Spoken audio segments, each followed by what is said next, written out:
I found out about the Sun Prairie Education Foundation from New Teacher Orientation. There was a faculty meeting. It was the first year of the foundation. They unrolled it, talked about how this is going to be helpful for teachers, and it turns out it has been, and it's been wonderful. The thing that really stands out for me is the first few meetings. And the thing that sort of stands out for me then, even though that was just 10 years ago, is how unreal where we ended up today would have felt had we have known it back then. The Education Foundation, Dr. Culver, there were a couple different people on board who had come and presented at the very first day of school, I believe. We did get an email, which also kind of explained the process. And I think I held on to that email for a while thinking, okay, I can do this. This is, the first grant I've ever tried to get, and it just was a very easy process. I think the foundation owes a lot to a lot of the founding members of the foundation. Glenn Fensky is one of those people. Beth Melcarrick and Beth and Tim both. Nancy Everson, obviously, I think she's kind of the glue that holds the foundation together. And of course, Randy Handel. I mean, without the naming rights campaign, I don't think the foundation is where it is today financially. Somebody said, well, why don't you see if you could get a grant? And I said, oh, it's just for an after-school program. And they said, they're really think outside the box, so why don't you try for it? There was a little bit of debate about how big we had to get before we felt comfortable enough to be able to give grants. So you sort of had this tension, this desire for balance about we wanted to save enough money that we became self-perpetuating, but we also didn't want to just keep raising money because donors don't feel good about you just getting bigger and bigger and bigger. Donors feel good, as they should, about having the school district and the teachers do interesting things that otherwise they couldn't. The last grant we just did was to bring John Mackey, composer, to Sun Prairie to write a piece of music for the band as well. And it was an extensive process. It takes about a year, actually 3 years, to book him, get him here, and then the process lasts the whole year. So the kids come up with the concept for the piece of music, and then work closely with the composer actually to come up with this creative process. So it's more than just hiring someone to write a piece of music. It's them actually learning the process of what innovation is and imagination, creativity, and then bringing him here to premiere a brand new piece of music. We had Patricia Polacco come to all of the elementary schools, and that was a big deal because, first of all, she's a widely known children's author, and to go to all the elementary schools and have all of the impact that she did with all the kids, and I think a lot of the kids still remember that. 3 years ago, I applied for a grant, the Sun Prairie Education Foundation. I had heard about that through Alice Murphy and Nancy Everson, Dr. Culver. And so we applied for a $5,000 grant for the development of what you see here, the aquaponics pond here in Cardinal Heights Upper Middle School's courtyard. Even through the recession and some of the toughest years, that group was able to find people that wanted to donate, and just to watch that grow and to see that big endowment become a reality where it could eventually be self-sustaining. I mean, that just was amazing. I decided to start a clown club here at C.H. Bird School, and I had 13 kids that were interested in 4th and 5th grade. Well, the next year it grew a little bit, and we had 24 kids, and there were a number of kids who financially couldn't, and so I said I would give them a scholarship to cover it, and it got to be a lot of kids, and I thought, well, maybe I should apply for a grant. Nancy had what I thought initially wasn't a great idea because I thought it would get in the way of the meetings and take up time. She had this idea of bringing in some of the grant winners, and they'd come in and talk a little bit about the grant process and what it meant to them and how they put on whatever program they were going to do. The grant itself helps to spur something that's bigger, something that's going to live on with these kids. From my experience, what I found is that a lot of times when I see these kids as seniors, they come up and they say, "Do you remember?" And I say, well, yeah, I remember. Of course I remember. It was amazing. And they remember too. This is something that isn't just one of those flash in the pan, it's going to happen, and then it was just a unique experience. This is something that will live with them the rest of their lives. They end up being the most emotional things for both the teacher and the board of the whole year. And it's not because most of the grants themselves are emotion producing. What's emotional about it is when you get the teacher in the room, he or she brings such passion to it that they can't help but get caught up in the moment of it, and the trustees can't help but get caught up in the moment of it too. What I think is so great about that, it's for all kids. There are kids that don't necessarily excel in sports or do other things, and this is something that they might enjoy doing and that they can do. But there's costs that are involved to do all of those things, and so the grant has really allowed kids that might not be able to be in it because they can't financially afford it to be in it. The interest in the community, and and when people start expressing interest with their pocketbooks, I mean that was really, it made me feel just great about the community, and then to see how that money has been put to great use, it's just incredible.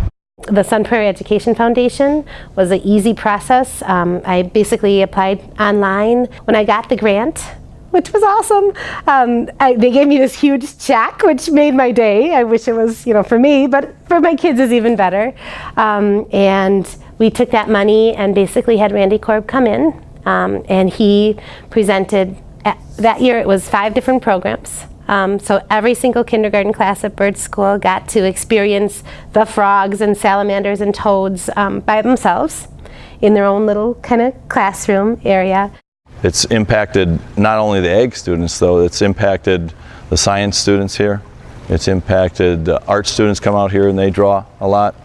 The Phi-Ed department was involved in helping us move all of the rocks and things like that.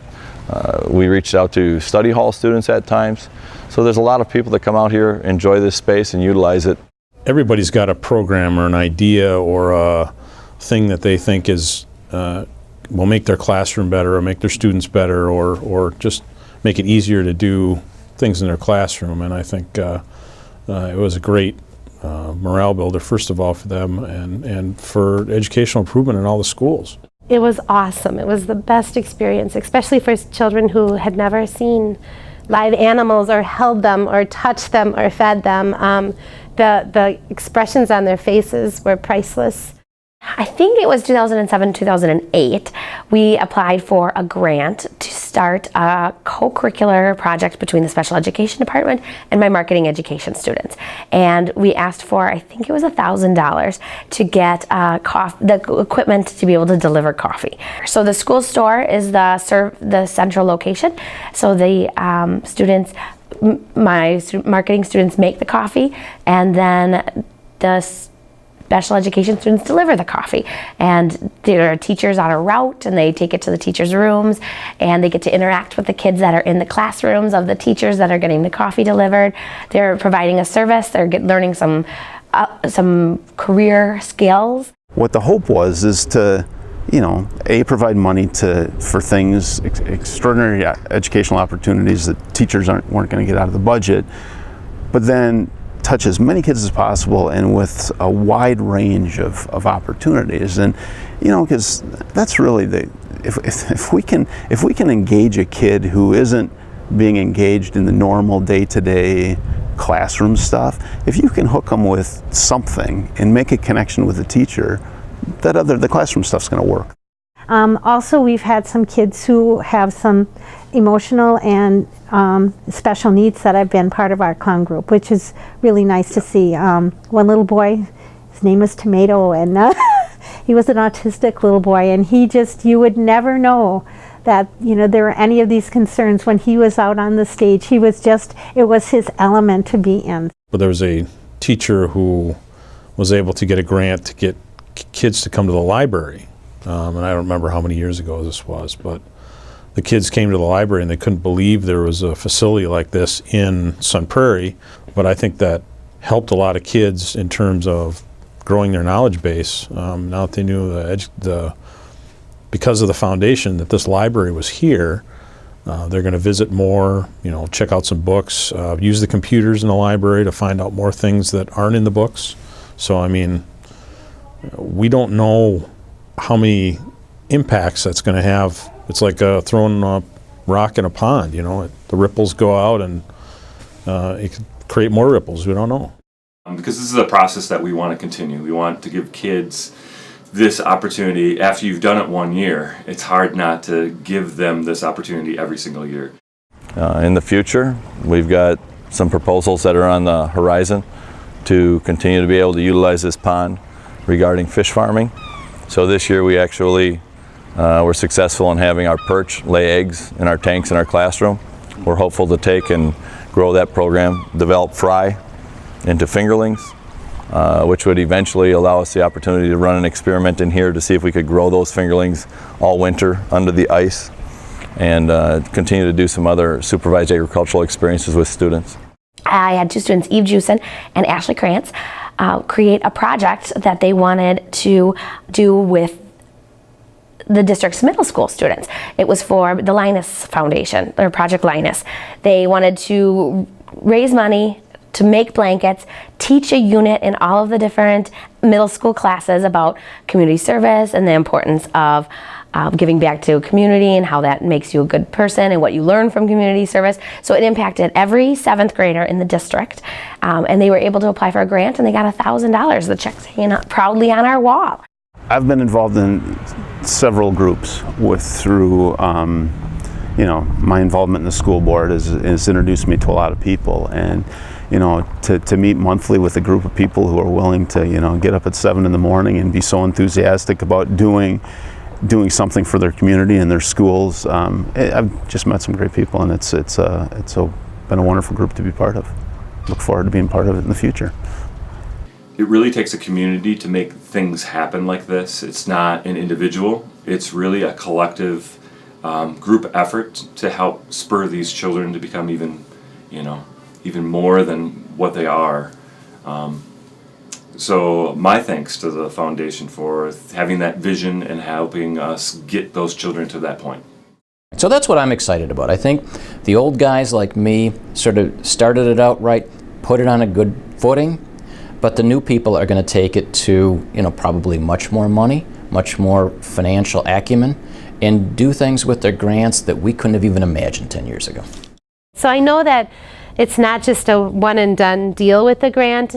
It just keeps trickling, and as teachers we just keep sharing those experiences, and it's just been a great resource to have.